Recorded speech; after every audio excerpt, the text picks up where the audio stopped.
Senator, this may be one of the scenarios that most uniquely qualifies me to take command at the FBI. Having been the victim of government overreach and a weaponized system of justice and law enforcement, I know what it feels like to have the full weight of the United States government barreling down on you.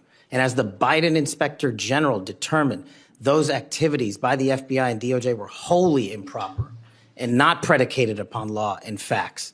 I will ensure, if confirmed, that no American is subjected to that kind of torment, to that kind of cost, financially and personally.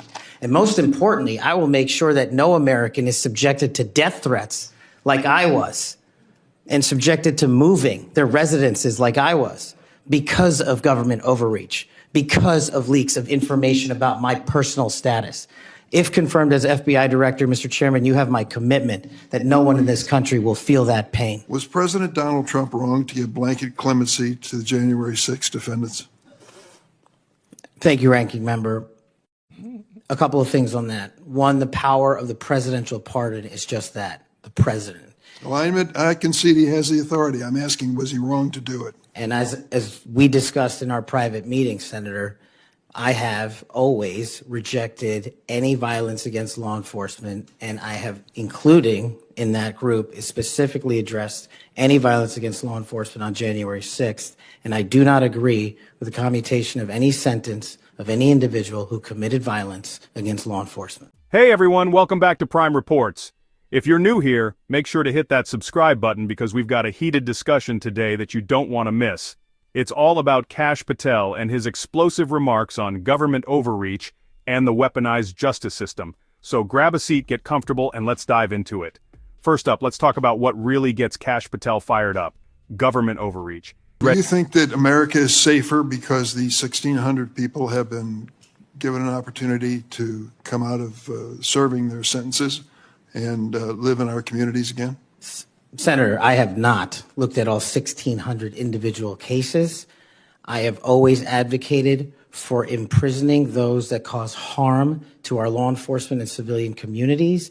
I also believe America is not safer because President Biden's commutation of a man who murdered 2 FBI agents, Agent Kohler's and Williams' family, deserve better than to have the man that point blank range fired a shotgun into their heads and murdered them released from prison. So it goes both Trump ways. Recite the Pledge of Allegiance. Then we went to a studio and recorded it, mastered it, digitized it, and put it out as a song now releasing exclusively on the War Room. We.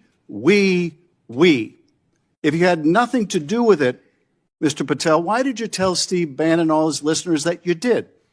That's why it says we, as you highlighted. Yeah, and you're part of the we, right? When you say we, that includes you, doesn't it, Mr. Patel? Not in every instance. Well, that's new. So when you said we... Stop. Is it? That's new. Is it? So when you said we, you didn't really mean you. Is that your testimony? Not unless you have a new definition for the word we. Oh, okay. I always thought we included the person who pronounced the Stop. word. I always stop. Patel emphasizes that the American people deserve justice. Strong words from Patel. But do you agree with him?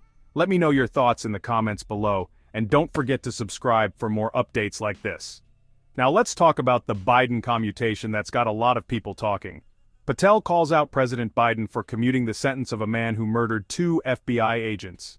He brings up the pain of the victims' families, who will never get justice because this man was released from prison.